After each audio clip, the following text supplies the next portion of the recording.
On today's Locked On Bucks, we talk about the big return. Mike Budenholzer and the Phoenix Suns in town tonight as the Bucks look to snap a 4-game losing streak. So what has to change for the Bucks, and how do we feel about Bud coming back to Milwaukee? We dig into that conversation coming up next on Locked On Bucks.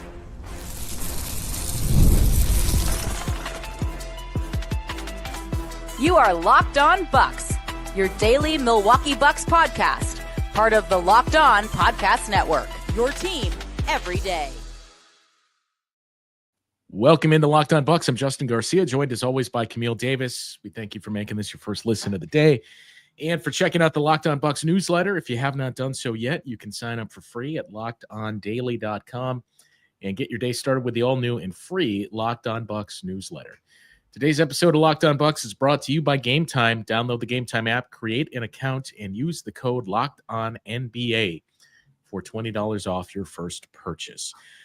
Camille, we'll get to Mike Budenholzer in just a second here, but what's more pressing for the Bucks is a 4-game losing streak now. And the Indiana Pacers won again last night.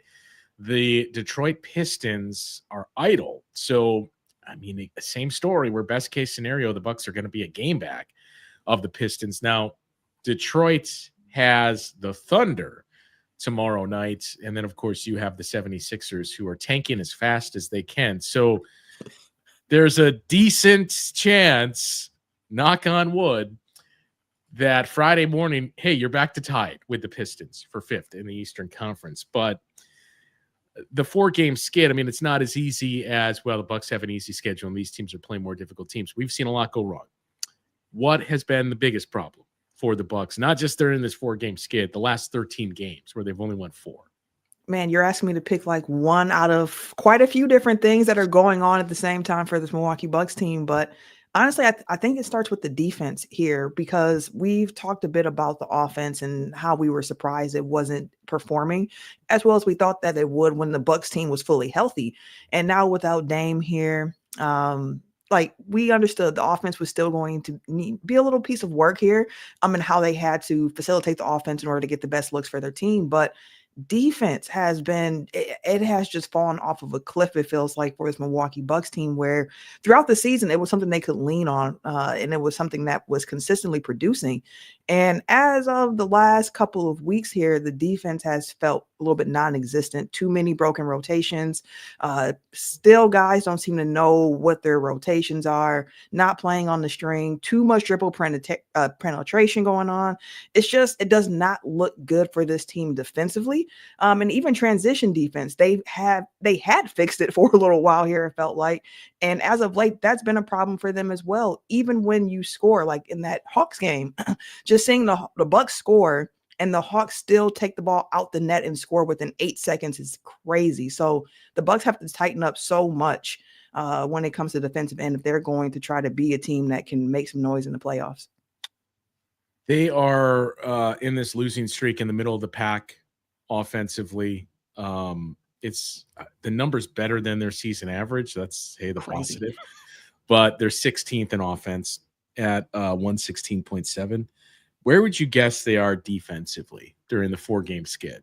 Oh, during the 4-game skid? Yeah. It's probably like 25th. Oh, you nailed it. 25th with a 126.5 defensive.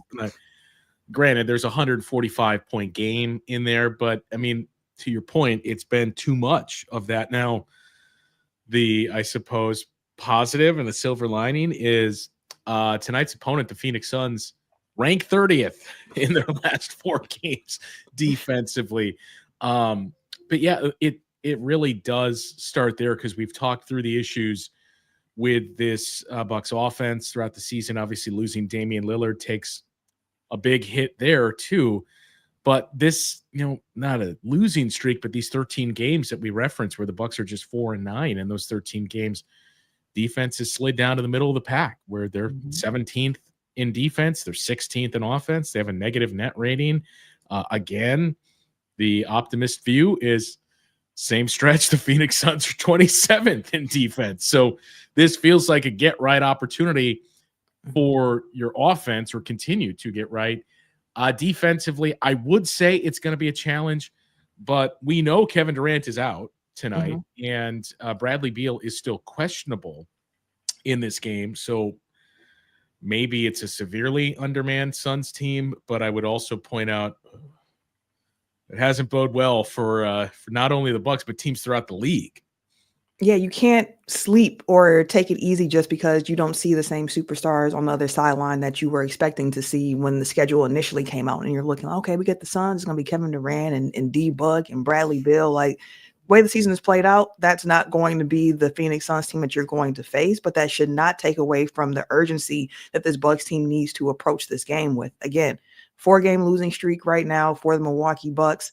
2 of those came at home. So it's like you really need to start to right the ship. There's not that much time left in the regular season to really tighten things up before you get to the playoffs. And with the way that the standings are, 4, 5, 6 in the East, where the Bucks currently sit at 6, there's some movement that could be had there as well. And it's all important right now is what it comes down to. Like, you cannot take your foot off the gas, which is part of why their effort over the last couple of weeks in certain games and situations has been a little disheartening, because it's like, this is the time we should be ramping things up, and it feels like they're getting more and more lost. So after the Hawks game, Kevin Porter Jr. mentioned, like, it feels like we don't trust each other a little bit too much. We got to get back to moving the ball and swinging it and trusting one another.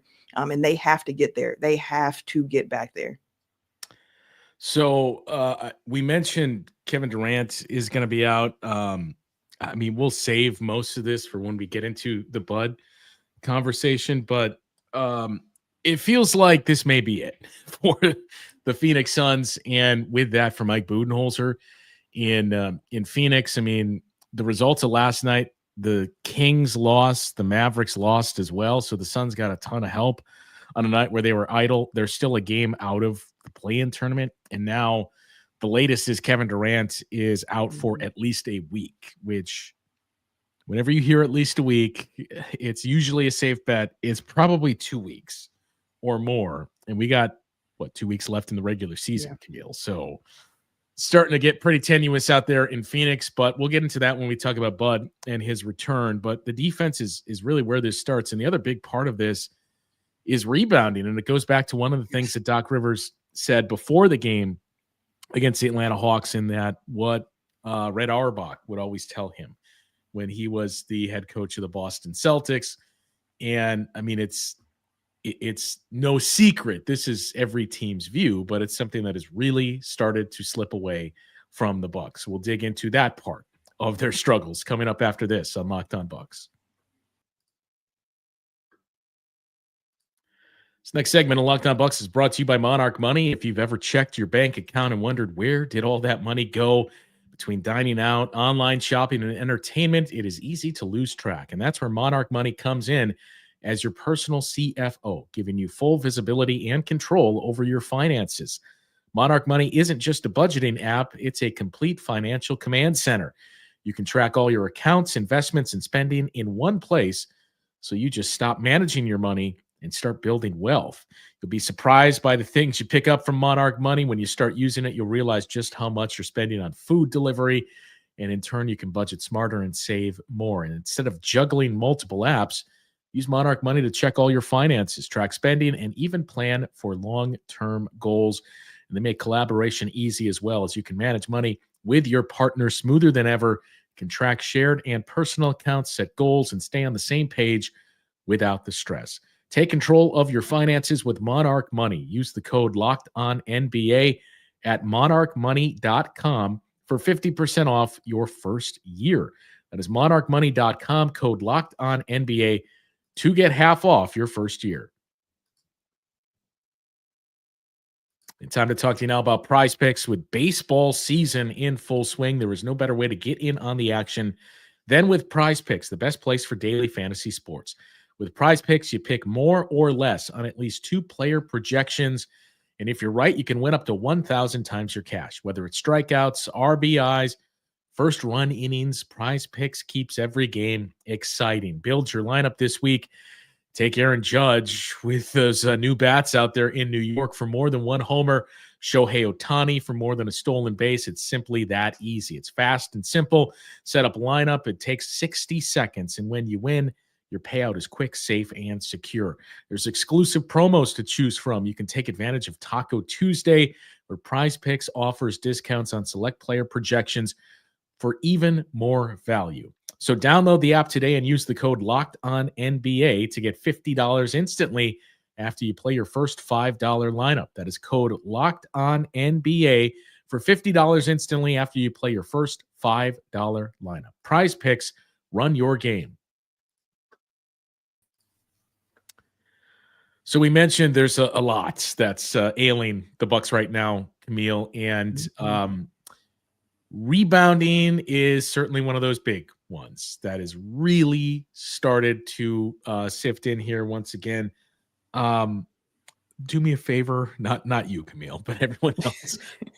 Let's not. Brook Lopez is 7 feet tall. How does he get 2 rebounds? The Bucks are a better rebounding team when Brook Lopez is on the floor. Like, we've gone through the numbers. It should be well established, and yet we continue to have to sift through those conversations. But it hasn't been good enough. And, I mean, what it comes down to is you're severely undermanned in your front court.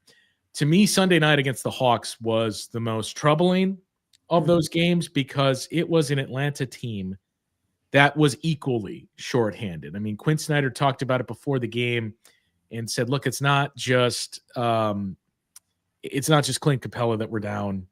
It's everyone. You factor in Jalen Johnson is out, traded DeAndre Hunter and how he could play up and help us out there.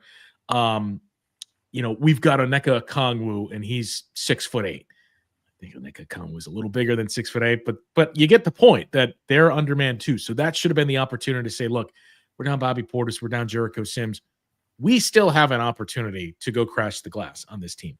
And you didn't. And I know it's a small sample size, but in the 13 games now where the Bucks have gone 4-9 and the wheels have started to, if not fall off, they're really starting to loosen here. The Bucks rank 26th in the league in rebounding rate. They are getting less than 48% of available rebounds in those games. They were, a top 3 defensive rebounding team throughout the course of the season. That number's down to 11th in that span as well. And, I mean, offensive rebounding, Bucks have never been an offensive rebounding team here. They're still 29th. So that's the one spot where, hey, it's remained consistent. Rebounding and overall rebounding are the 2 areas that have really, really started to take a tumble here. It truly has. And I think part of that is because of the strain that the Milwaukee Bucks are facing with their front court rotation. Like, we knew the Bucks weren't going to have Bobby Portis for 25 games out of the All-Star break. But Jericho Sims was somebody who can kind of come and eat up those minutes. And I'm not saying that it's like, oh yeah, because Jericho Sims in the game, like, he's gonna get all the boards and that's it. And it's not where I'm going with that. It's also just keeping the bigs fresh in the rotation for the Bucks here. And we saw it before when Bobby Portis was away from the team after his grandmother passed, and just how big of a struggle it was for the Milwaukee Bucks to consistently rebound because one, Doc is forced to play a little bit smaller lineups there with 1 big and 4 smaller guys around him. And sometimes those smaller guys on the court as well just don't box out.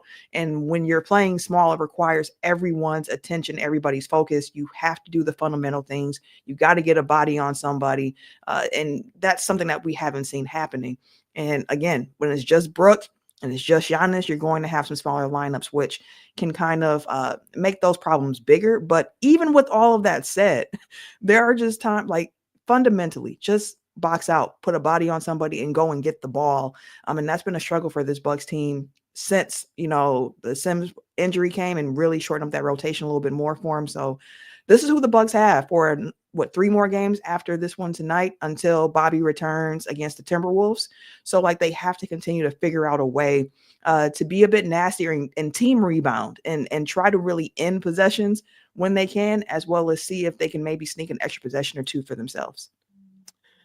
They were, before the 4-game skid, they were tied for number 1 in defensive rebounding. They were pulling off the rarely seen number 1 in defensive rebounding, number 30th in offensive rebounding. And yeah, like since then it's gone from number one down to close to the middle of the pack on the defensive glass. So without your bigs, I mean, it just comes down to everyone else. Like you need your guards to rebound. You need guys like Ryan Rollins to crash glass, Taurean Prince for you. It has to be a team effort. And we saw that, I think, against Atlanta from Ryan Rollins and Kyle Kuzma.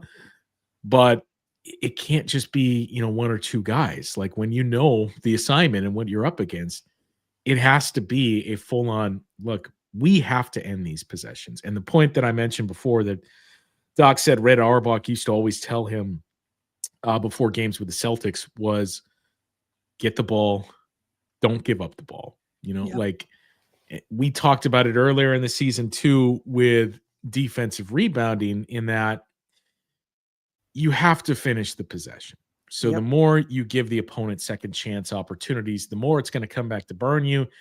And more often than not, it's going to come on a three-pointer. And I don't remember where they finished in either game. I'll see if I can look it up quickly here. But one of the things that really struck you, and granted, it's not just these two games, but especially in the losses to the Hawks and the Knicks, were those areas. When you look at the points Atlanta scored off of offensive rebounds and Bucks turnovers.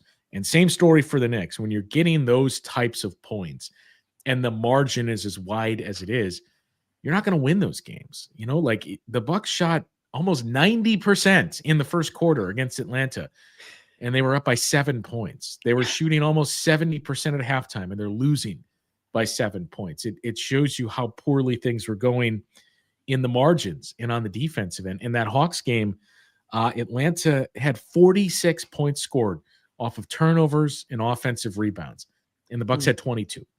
So if the margin is that wide, you got no chance. Like you better be shooting consistently 70, 80% throughout the course of the game, or it's over. And it was, same story against the Knicks.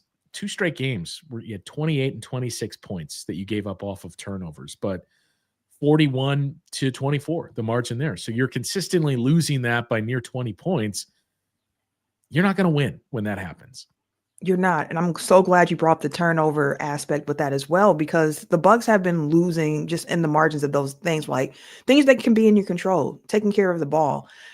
Too many turnovers, giving up too many offensive rebounds, allowing too many extra possessions is what it boils down to for the opposing team, to the point where it does not matter if you're shooting 70% from the field at halftime, because you can't get a stop and you can't end possessions, and you're giving the other team extra possessions. Like sometimes it boils down to very simple math. And I see a comment just came in from Dennis too, just saying would be nice to see a little want to. And that's the other aspect of it, just the effort that goes into it. Like you have to want to do it. You can't be, lackadaisical. You can't be too cool about it. Like you got to get on the ground for those loose balls. You got to fight for 50-50 balls. You have to box out. You have to take care of the ball. And if you do turn the ball over, there's no time to be on the other end of the court complaining or taking a moment to inside. Like you have to get back. And even if the whistle isn't going in the Bucks' way, that's something that I've kept my eye on throughout the season for them, is just get back. You have to get back. You can't stand back there and talk to the referee about the foul call that you did not get, that you thought that you should have. Like you're putting your teammates in a bad situation where now it's 4-on-5 because other teams ain't slowing down so you can talk. Like it's just the want to does have to be better for sure. The fundamentals, just playing smarter basketball and understanding what needs to be done. And if the Bucks can start to do that, even with the injuries that they're facing, I think they're so much better than what we've been seeing, especially over this 4-game skid here, the last 2 in particular. I think they're so much better than what we've seen against the Hawks and the Knicks. And they just have to get back to that. They have to start playing some Bucks basketball, which one might even ask, what is Bucks basketball at this point? We've heard Doc talk about they want to be physical. They want to be the bigger team. And if that's what they're looking to be, the brand of Bucks basketball, they've gotten away from it and they need to find it quickly. Yeah. And, I mentioned, can we go a day without the Brooke Lopez doesn't do this or that or this or that? Like, let's just focus on the things the Bucks need to improve here. I can guarantee you Luka Garza and Paul Reed are not better options than Brook Lopez, as we see in the comments. Like, if your complaint is Brook Lopez doesn't rebound enough, buddy, I hate to tell you, Luka Garza and Paul Reed do it even worse. Like, Paul Reed is a 57th percentile rebounder. Luka Garza is in the same category. So, look, we can opine for Jericho Sims and say, hey, you got some athleticism there and some rim protection and certainly his rebounding. I'll sign off on that. Those two guys and everybody else that we're searching for are simply not it. The guy that really unlocked Brook Lopez for the Bucks makes his return tonight to Milwaukee. That is head coach Mike Budenholzer. We mentioned what Phoenix is up against, but we'll take a closer look at Bud's return and what we expect in the building tonight, coming up after this on Locked On Bucks. This next segment of Locked On Bucks is brought to you by Game Time. Nothing like watching basketball live. You get the energy of the crowd, the sound of the sneakers on the hardwood. Might even see a celebrity sighting courtside a couple of weeks ago. That was Frank Madden. If you want to catch a game in person, Game Time makes getting tickets easier than ever. Their new feature, Game Time Picks, filters out the fluff and shows you only the best deals on great seats, so you don't have to waste time scrolling through thousands of tickets. You can check out the Game Time app and see all the amazing deals on huge matchups coming up. Even tonight, if you want to be in the building for Mike Budenholzer's return to Milwaukee, Game Time Picks even highlights super deals, giving you the best bang for your buck. And you get seat views before you buy. No surprise fees when you get to checkout, and the lowest price guarantee all means you can book with total confidence. Take the guesswork out of buying tickets with Game Time Picks. Download the Game Time app, create an account, and use the code LOCKEDONNBA for $20 off your first purchase. Terms apply. Again, create an account and redeem that code LOCKEDONNBA for $20 off. Download Game Time today. What time is it? Game time. All right, tonight, Mike Budenholzer returns to Milwaukee. I mean, I don't think it's even debatable. It's going to be a overwhelmingly positive reception for him, I would assume, right, Camille? That's what I would hope. That's what I would hope, but then again, I thought that it would be positive at the championship parade, and there was still some unsightlies out there with fire Bud signs when we just won a championship. So I can never call it all the way, but I would think that the majority of fans who are going to be in Fiserv Forum are going to welcome him back, and with some hand applause, and just be happy that he's here. Like, we got a championship, first championship in 50 years for the franchise. Mike Budenholzer played a big part in that. So hopefully, the response is positive. I did. Somebody reached out to me the other day, and I noticed their account was Team Bud, where it was, so we're doing this. We're doing a total 180, and I'm sure this was a Fire Bud avatar that you had before this, but okay. Yeah, look, I mean, he's one of two coaches in franchise history to win a championship for this team. So I know he didn't want to take those questions before the game last Monday. It's going to be interesting because it's going to be tougher to avoid that. Having said so, just to peel back the curtain, the way that works in the pregame press conferences is, I mean, you can pretty much jump in there as you want, but for the road ones, but home ones, there's a microphone that gets passed around, and the media relations staff determines who gets the microphone. So if you caught any of Bud's pregame against the Bucks last week, you may have noticed conspicuous by their absence were the voices of Jim Ozarski, Eric Name, Lisa Byington, Dave Kane. Like, they weren't given the mic to ask Bud any questions. So we don't know if that came from Bud, if that was the Suns PR staff just saying, let's not even go down this road. Bud got one question from a local reporter and was asked, about his time in Milwaukee, and just said, look, the players I have now don't care. I'd rather keep the focus on tonight's game, which I get that, but it's got to be tougher to use that approach tonight and I don't mean this as a knock, but tonight is one of those games where you get more and more media members coming out of the woodwork here, that, you get the volume of reporters that'll show up for opening day, but aren't there on a Tuesday night when the Brewers play the Pirates type of thing. That's going to be the story tonight, where everyone is going to be there to try to get a quote from Mike Budenholzer for his return to Milwaukee. So it's going to be a little tougher to try to dodge the question tonight. And it's going to be interesting, too, as well, when he looks up, as we mentioned, you see that banner hanging of Milwaukee Bucks World Champions 2021. Yeah, and it's one of those things when the schedule came out at the beginning of the year and you see, okay, Milwaukee Bucks versus Phoenix Suns, and you're looking for the data. Okay, when is Bud and the Suns coming to town? You see it's not until April. So it's like, wow, we have to wait until the end of the season for this return. And at the time I was thinking like, man, this should be a really high profile game. I thought the Suns were going to be perform a lot better than they have so far this season. So I was thinking this was going to be a game with just like so much at stake. And as we get here, no Kevin Durant, possibly no Bradley Beal. There's no Damian Lillard, no Bobby Portis. Some of the shine of the matchup itself has worn off, but I think that Bud's return to Milwaukee is an interesting story of its own. Like, it's just, Mike Budenholzer had a certain reputation before he got to Milwaukee as well. Like, a good coach just can't get to the big game, and he gets here, he does that. And I think that should be celebrated to a certain degree. You can't stay too far in the past when you're trying to win a championship in the next year, but like to have a moment to kind of take a moment and think about what happened here in Milwaukee, everything that we went through, how Mike Budenholzer really kind of put the Bucks on the map. He kind of took what Jason Kidd was starting to work on here and took it to a different level with his system, really unlocked Giannis, those MVP years that began here. So again, I have a lot of love for Mike Budenholzer and what he's able to do as a Milwaukee Buck coach. So I'm hoping that the Mike gets to some of those Milwaukee-based reporters this time around and get those questions, because I am curious too how he feels to be back in the building after the way things ended, but also all the good memories that he was able to make here as well. It's especially complicated because what we mentioned, Kevin Durant at this point, I got to assume he's out for the rest of the regular season. Bradley Beal was questionable in the latest injury report as well, dealing with a hamstring injury.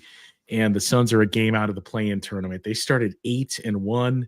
They've gone, I think 27-39 since then. So, I mean, Phoenix, they lose this game tonight to the Bucks. The Suns, at best, are guaranteed to finish 500, which was not the expectation for this team. And if they miss the playoffs and don't get into the play-in tournament, even if they get in the play-in tournament and lose, because they're going to be in that 9-10 line and have to win 2 games to get in. The closer we get to the end of the line here, it feels like is this really going to be a one and done for Bud in Phoenix? And that part is just, I think sad. Even if you were on the fire Bud camp and you see, okay, everything that he was going through off the court when the Bucks lost that series to the Miami Heat, to get fired right after the series ends and dealing with the death of a sibling, takes a year off, gets to go back home and coach the Suns, a team that he dreamed of coaching as a kid. Like, I think we were all grateful for the championship and you were just kind of happy for Bud. So to see this start to spiral as it has, I would say it's been sad, but I think Bucks fans have been dealing with enough on their own that they're like, yeah, that's a bummer, but we got to deal with this.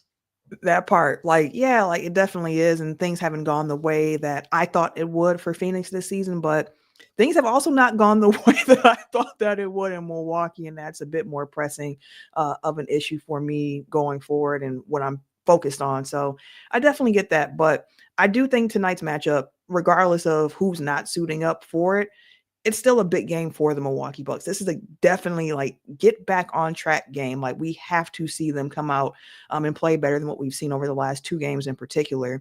And if they can do that and continue starting to build good habits, some of the old phrases that we've heard repeated time and time again, it's needed. It's needed because we've talked a bit and we've heard the team talk about this part of the season of, hey, we know what it means. Like, after All-Star break, we're playing this way because we understand there's not as much in front of us as it is behind us. Like, we have to continue to get better, knowing the playoffs are on the way here. So for this Bucks team, even without KD lacing them up, even if Bradley Beal is out, who is now listed as questionable, this is a game the Bucks cannot afford to take casually. This is a game where the Milwaukee Bucks have to come out and act like it's, a playoff game to a certain degree and really try to put the screws to the Suns and get that win. famous last words, but Camille, you have a prediction for tonight? Need that Bucks win, just if the Bucks lose tonight to the Suns, I will actually be like a little shocked. Like this feels like the Distraught, type of game despondent. yeah, this feels like the type of game where it's like, okay, you get this win. Maybe everything's not fixed, quote unquote, but like it's a step in the right direction of where you need to continue to go as you get to the playoffs. Yeah, my thought on must-win games. Yes. But this is close to must-win as you get when you look across. You don't see Kevin Durant out there and potentially Bradley Beal. And just the fact that we didn't touch on, this schedule is starting to set up, I mean, I hesitate to say nicely, but with opportunities for the Bucks. No Kevin Durant tonight. 76ers are actively tanking, and you have them on Thursday. Saturday is Miami, I believe. They finally snapped a 9-game losing streak and have won 4 in a row, but Miami's still in the play-in picture. And then you have the New Orleans Pelicans on Sunday night, who just shut down CJ McCollum and Zion Williamson for the rest of the year. So, look, I get there's all of this. We are in danger of falling into the play-in tournament, but the numbers are still very heavily on the Bucs side. And look, just win 3 games, and it basically slams the door shut on the Atlanta Hawks, which I can't believe we're even having to entertain this conversation. But the schedule in front of you is full of those opportunities now to, with what you're facing with the personnel we just mentioned. There is no reason this 4-game losing streak should not turn into a 4-game win streak now. From your mouth to God's ears, I would hope in that one. But yeah, I mean, the schedule is breaking that way for the Milwaukee Bucks until those last 2 games in about 2 weeks here, when they end the season at Detroit and then against Detroit at home, which again, those last 2 games of the season, I think, are going to be really, really big ones for the Bucks and the Pistons here, especially given the fact that the Pistons are what are right now, a game and a half above the Bucks. So you keep taking care of business. By the time you get to those last 2 games, you can really put that final nail into the coffin here of where the standings are going to sit. Again, I'm with you. I don't think the Bucks fall into the play-in, but I have, the irony has not escaped me from the fact that it's a possibility that it could happen. I don't think it's likely to happen, especially just thinking where we were 2 weeks ago or so, where it's like you're 11 games above, 500, and it feels like things are really rolling, and it just hasn't continued to roll that way. So again, take care of business tonight against the Suns, and then continue to take it a game at a time after that. And then before you know it, Bobby Portis will be back in the rotation. So at least you have some help to that front court, and hopefully you can reduce the minute load for Brook Lopez and kind of help with some of the issues that we talked about earlier in the show. Yeah, 1 week from today, Bobby Portis is eligible to return. And yeah, a long shot that the Bucks are in the play-in tournament, but it's starting to feel like it's 5 or 6 is where you're going to finish, that you're not going to have home court advantage. Not starting to feel like, it's felt like that. And the numbers are really starting to back that up now as you're 3 games back of the Indiana Pacers. So it's in all likelihood 5 or 6 that you're playing for here. Tonight, Mike Budenholzer makes his return, and should be an interesting one. Hopefully the end of a 4-game losing streak for the Bucks to get back into the win column. We'll have the post-game show coming up later on tonight to recap the return of Bud, but that'll do it for today's show. For Camille, I'm Justin. We will talk with you guys once again tomorrow on Locked On Bucks.